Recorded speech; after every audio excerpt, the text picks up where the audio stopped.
Sejam bem-vindos ao Portal de Luz. A nossa convidada de hoje é a doutora Irvênia Prada, veterinária da Universidade de São Paulo e autora do livro A Questão Espiritual dos Animais. Mas antes da entrevista, vamos orar com Chico Xavier. Oração pelos entes queridos. Senhor Jesus, concedeste-nos os entes queridos por tesouros que nos emprestas. Ensina-nos a considerá-los e aceitá-los em sua verdadeira condição de filhos de Deus, tanto quanto nós, com necessidades e esperanças semelhantes às nossas. Faze-nos, porém, observar que aspiram a gêneros de felicidade diferente da nossa e auxilia-nos a não lhes violentar o sentimento em nome do amor, no propósito inconsciente de escravizá-los aos nossos pontos de vista. Quando tristes, transforma-nos em bênçãos, capazes de apoiá-los na restauração da própria segurança. E quando alegres ou triunfantes, nos ideais que abraçam, não nos deixes na sombra do egoísmo ou da inveja, mas sim ilumina-nos o entendimento, para que lhes saibamos acrescentar a paz e a esperança. Conserva-nos no respeito que lhes devemos, sem exigir-lhes testemunhos de afeto ou de apreço em desacordo com os recursos de que disponham. Auxilia-nos a ser gratos pelo bem que nos façam, sem reclamar-lhes benefícios ou vantagens, homenagens ou gratificações que não nos possam proporcionar. Esclarece-nos para que lhes vejamos unicamente as qualidades, ajudando-nos a nos determos nisso, entendendo que os prováveis defeitos de que se mostrem ainda portadores desaparecerão no amparo de tua bênção.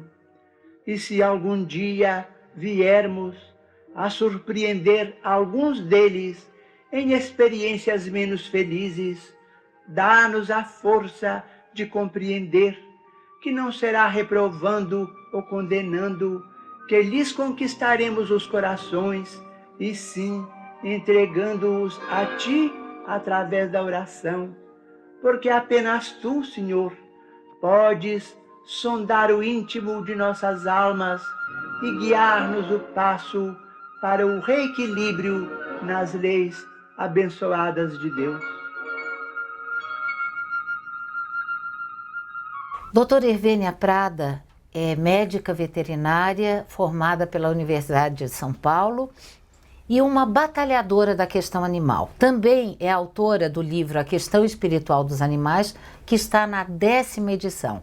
Mas ela veio ao Portal de Luz para divulgar um importante evento, que é o 2º encontro no VET.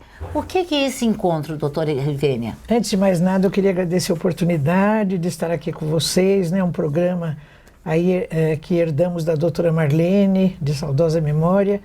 E queria dizer para você o seguinte: o NUVET é Núcleo de Medicina Veterinária e Espiritualidade, é um núcleo dentro da Associação Médica Espírita de São Paulo. Então, uma das coisas que os núcleos da AME têm que fazer é um evento por ano. O ano passado nós fizemos o primeiro evento, esse ano estamos fazendo o 2º evento, que vai ser na sede da Federação Espírita do Estado de São Paulo, no dia 17 de maio.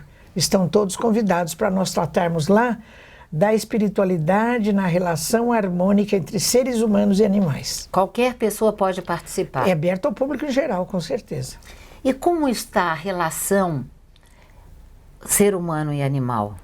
Progrediu um pouco? Olha, tem progredido um pouco.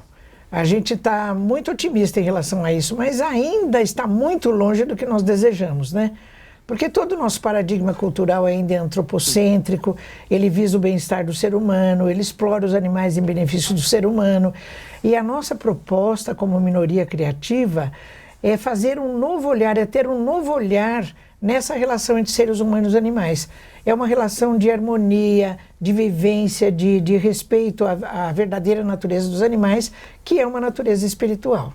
Doutora Irvênia, como a doutrina espírita, no caso, os livros da doutrina espírita, os livros de Kardec, veem a presença do animal junto ao ser humano, nesse planeta? Olha, a questão 597 do Livro dos Espíritos, nessa questão, Kardec pergunta aos espíritos: os animais têm uma certa inteligência que lhes dá uma certa liberdade de ação? Isso significa que eles têm um princípio inteligente, independente da matéria, independente do corpo físico? A resposta é direta e objetiva: sim. Os animais têm um princípio inteligente que antecede o corpo físico e que sobrevive à morte do corpo físico. Então, na sua filosofia, a doutrina espírita já aceita que os animais são princípios inteligentes em evolução. Agora, culturalmente, toda a nossa civilização, ela tem essa característica que eu já disse, é antropocêntrica.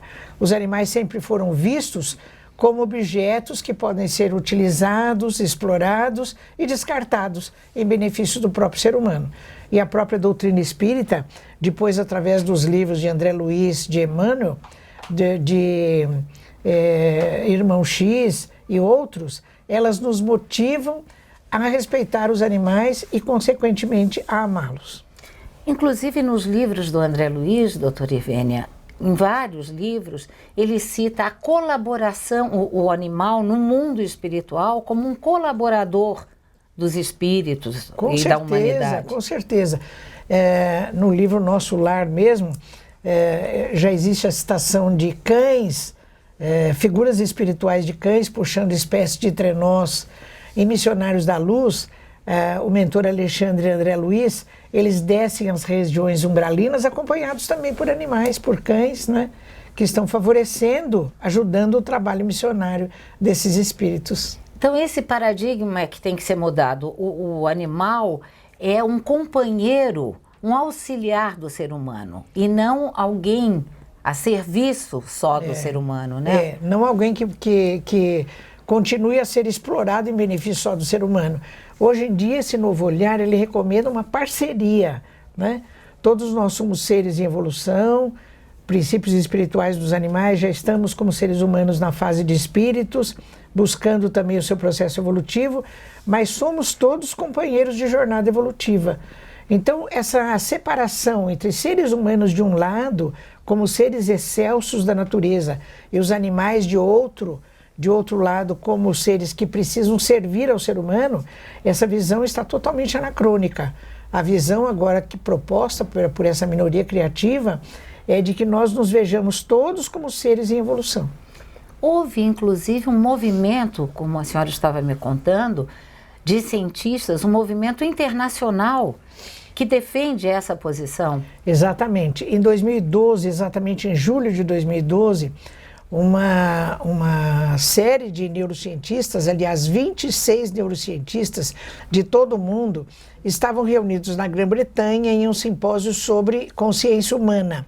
E liderados pelo Dr. Philip Lowe, da Stanford University, nos Estados Unidos, ele começou uma discussão, uma conversa informal com os colegas, e depois eles chegaram à conclusão que não, todos admitem que os animais têm consciência. Resolveram fazer um manifesto, que hoje está conhecido como Manifesto de Cambridge, assinado pelos 26 neurocientistas, dizendo assim: não dá mais para esconder que não sabíamos. Não sabíamos o quê? Que os animais, mamíferos, répteis, aves e até alguns invertebrados como os polvos, têm consciência. E eles ainda justificam isso dizendo que as mesmas estruturas cerebrais que no ser humano servem para expressar a consciência, elas também existem no cérebro dos animais. E a França, como sempre, tomou frente e reconheceu há poucos meses e incluiu no seu Código Civil a ciência dos animais. Isso é uma coisa fantástica também, porque os animais, agora nas últimas décadas, têm sido considerados pela ciência como seres sencientes, ou seja, que sentem, que têm inteligência, que têm capacidade de aprendizado e todos os outros atributos inerentes a isso, né? Então, Algumas nações, elas têm levado isso muito a sério, e a França foi uma delas, e está reconhecendo os animais como seres sencientes. Ora, seres sencientes merecem direitos que atualmente são só relacionados aos seres humanos, né? O próprio Carl Sagan, que além de astrofísico era biólogo, no seu livro Dragões do Éden, que é da década de 70, ele já faz a seguinte indagação. Por exemplo, chimpanzés, já é reconhecido desde a década de 70 que eles têm consciência, eles têm um nível grande de inteligência, de raciocínio, porque eles não têm direitos como seres humanos, né? Os chamados direitos humanos. E ele continua: que inteligência terão de atingir até que seus direitos sejam reconhecidos? Nós estamos indo, digamos assim, a lentos passos, mas essa situação está caminhando. Ou seja, de reconhecer nos animais a sua verdadeira natureza, que é de seres espirituais, visão no meio espírita, é de seres sencientes, visão na ciência, e consequentemente reconhecer neles direitos que nós hoje atribuímos apenas aos seres humanos. No momento em que se reconhece o direito dos animais, como fica a indústria que explora os animais? Ela vai ficar em maus lençóis, né? E é por isso que a cultura, de modo geral, nossa, não aceita esse novo paradigma. Porque toda visão, toda atitude dos animais em relação aos seres humanos, ela terá de mudar. Por exemplo, a utilização de animais em diversão, rodeios, vaquejadas, farra do boi, rinha de galo, essas coisas todas, animais em circo, isso não tem o menor cabimento. Qualquer um de nós que pense um pouco vai concluir que isso é uma coisa totalmente absurda, vai ter que ser revista. Por exemplo, a alimentação humana através de produtos de origem animal, ovos, leite, carne, tudo isso vai ter que ser revisto, porque desde que se industrializou a criação de animais para obtenção de alimentos para a mesa do ser humano, muito sofrimento entrou nesse contexto. Nós vamos ter que rever isso. Então, todas as nossas atitudes em relação aos seres animais vão ter que ser revistas. Aquelas que implicam ganho econômico incomodam muito. Essa revisão incomoda muito, mas ela vai ter que ser revista. E as indústrias de pesquisa que usam os animais como cobaias? Também é outro setor que tem que rever. Felizmente, há muitos anos, já existem grupos de cientistas e de ONGs que estão preocupadas com isso, que estão buscando métodos alternativos e substitutivos ao uso de animais em pesquisa. Já existe muita coisa nova que possibilita deixarmos os animais de lado para que eles não sofram sacrifício das suas vidas e não sofram dores em relação ao avanço da própria ciência. Doutora Irvênia, então todos esses temas serão discutidos no segundo encontro no VET? Isso, muitos desses temas. E depois, como nós vamos abrir para perguntas e respostas, tudo que estiver assim ao alcance da nossa equipe responder, nós estaremos à disposição. A Creche Lar do Alvorecer é uma entidade assistencial mantida pelo Grupo Espírita Caibar Schutel. Localizada em Diadema, tem como propósito trabalhar pelo desenvolvimento de uma cultura de paz, através da educação e da assistência a crianças, jovens e adultos. São 250 crianças atendidas diariamente. Conheça nossas atividades e colabore conosco pelo ideal de um mundo melhor. www.lardoalvorecer.org.br. O jornal Folha Espírita, fundado em 18 de abril de 1974, se dedica à divulgação da doutrina espírita. Saiba mais sobre assuntos atuais com o enfoque do espiritismo, além de entrevistas e artigos de diversos colunistas. Você pode escolher na versão digital ou impressa. Acesse e faça sua assinatura. www.folhaespírita.com.br. Voltamos com o Portal de Luz, com o nosso companheiro Maida, no Momento Doutrinário. Amigas e amigos do Portal de Luz, sejam bem-vindos. Hoje vamos refletir sobre os ensinamentos do Espírito Hilário Silva, psicografia de Chico Xavier, contida no livro Tem de Bom Ânimo, lição 20ª. É sabido que o pessoal das trevas desenvolve grandes atividades no plano espiritual ligado ao plano físico, aí efetuando muitas reuniões. Num encontro destes que nós mesmos presenciamos, um chefão das forças do desequilíbrio buscava o pronunciamento de algumas dezenas de assessores e assalariados. O tema em exame era a destruição de um grupo de tarefas espíritas cristãs, cujas funções se iniciariam. Fornecemos aqui um resumo do entendimento havido, relacionando sugestões de vários dos irmãos infelizes e as respostas do inteligente diretor do referido simpósio trevoso. Diziam: podemos atacar os componentes da equipe com moléstias imaginárias. Isto não adianta. Existe presentemente no mundo vasto número de estudiosos com a possibilidade de anular hipnoses e sanar obsessões. Detonaremos calúnias e injúrias sobre os associados. Não dará resultado, comentou o chefe, porquanto na atualidade os seguidores do Evangelho de Jesus estão progredindo no perdão das ofensas. Atiraremos filhos e netos contra os pais e avós? Também não. Sabemos que os pais e os avós costumam trazer o coração mole e passam facilmente por cima de qualquer ingratidão dos descendentes.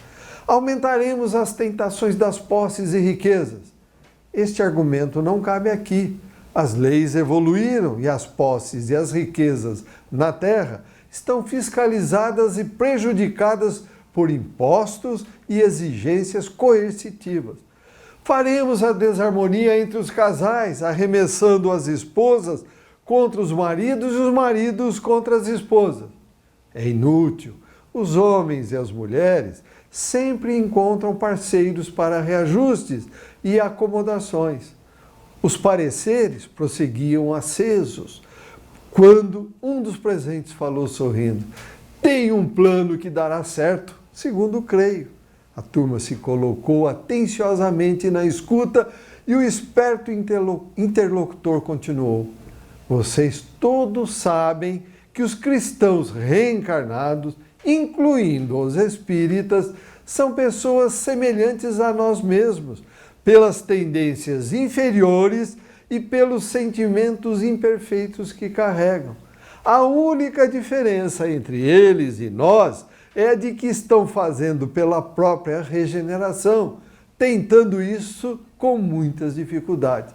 E todos nós, por aqui, estamos informados, nos tempos últimos, de que os chamados movimentos de fofocagem são altamente produtivos em desunião. A fofoca é invenção nossa, traduzindo zombaria em torno das criaturas, a fim de impedir-lhes o avanço na direção do aperfeiçoamento que não temos. Nós aqui somos capazes de repelir qualquer inteligência que nos ponha os defeitos à mostra.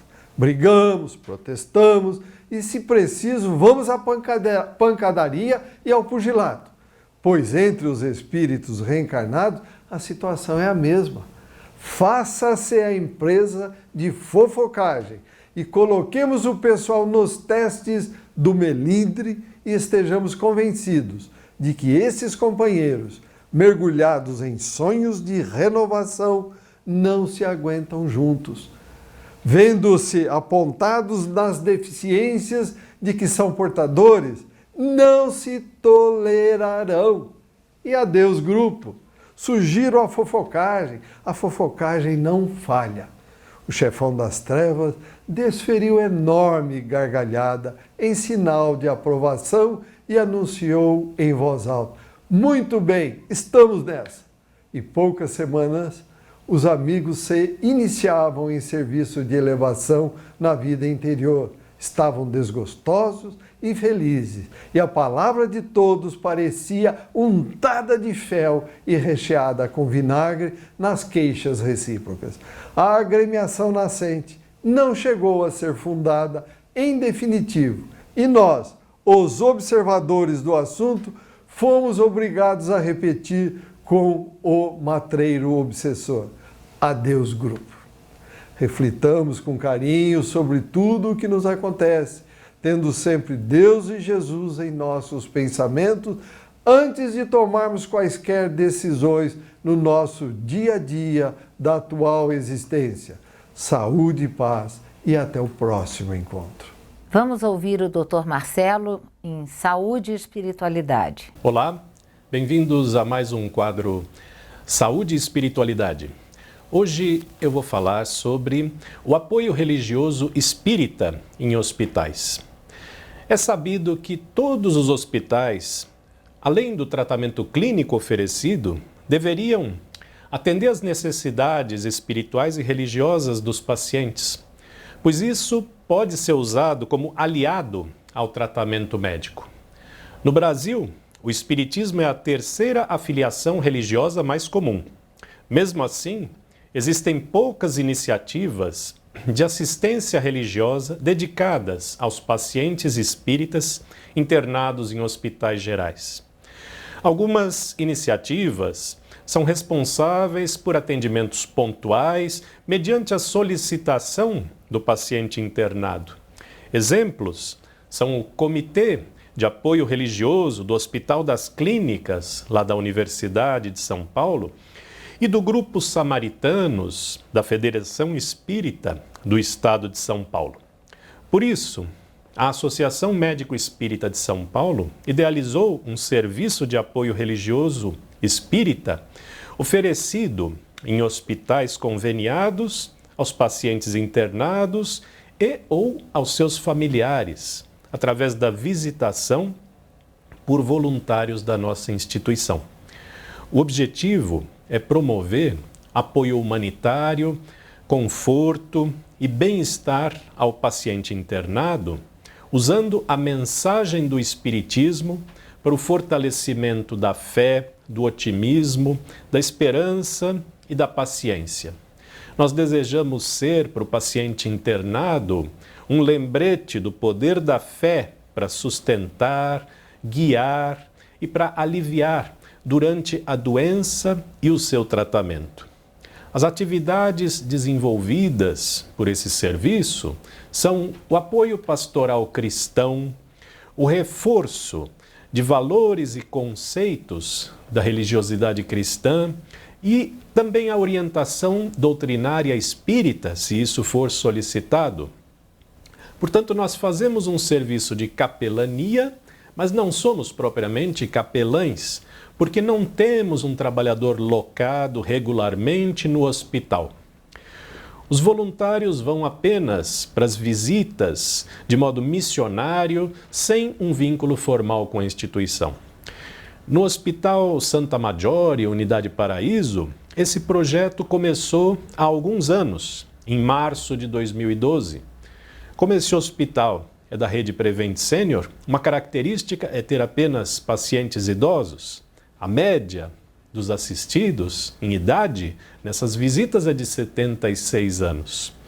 O fluxo para a realização da assistência é o seguinte: no dia anterior à visita, um funcionário do hospital pergunta aos novos pacientes se eles desejam a visita religiosa. As opções disponíveis no hospital são a visita católica, espírita e evangélica. Curiosamente, alguns pacientes marcam que desejam a visita de 2 ou 3 dessas denominações. E aí, uma vez por semana, o hospital gera uma lista com os pacientes interessados. O visitador da Associação Médico Espírita vai apenas aos leitos citados para a visita espírita. A abrangência dessas visitas inclui os apartamentos, as enfermarias e também a UTI. A assistência consiste basicamente de uma mensagem e uma bênção. A mensagem está relacionada ao componente consolador do Espiritismo.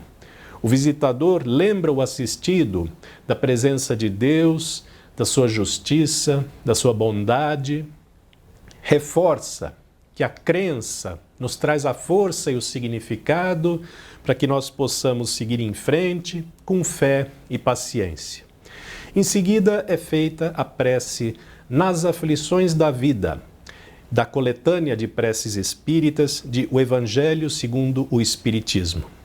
Essa prece está relacionada ao componente redentor do Espiritismo, pois nos lembra que Deus, às vezes, é o Pai que recusa ao Filho algo inconveniente. Nas visitas hospitalares, o passe e a fluidificação da água não são praticados de forma tradicional. Nós entendemos que a prece já funciona como uma espécie de passe mental e o melhor local para o passe é sempre o centro espírita. Algumas variações às vezes acontecem, temos alguns assistidos inconscientes e nesses casos nós praticamos o mesmo roteiro, mas nós nos dirigimos ao espírito do assistido e também ao acompanhante que sempre aproveita a mensagem. A Associação Médico Espírita também iniciou, em novembro de 2013, essa atividade no Hospital Santa Maggiore da Unidade Pinheiros. Essa instituição tem características diferentes, sendo dedicada a cuidados paliativos e de longa permanência. O sucesso dessa iniciativa fez com que os profissionais de saúde dessa instituição pedissem aos visitadores que fizessem uma reunião ecumênica cristã uma vez por mês, aberta, de modo que eles também pudessem participar.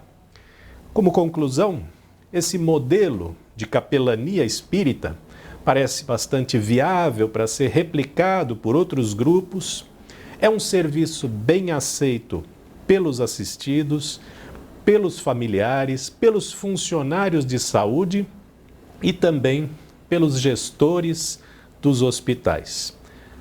Obrigado pela atenção. Não esqueçam, na próxima semana continuamos a entrevista com a doutora Irvênia Prada, médica veterinária.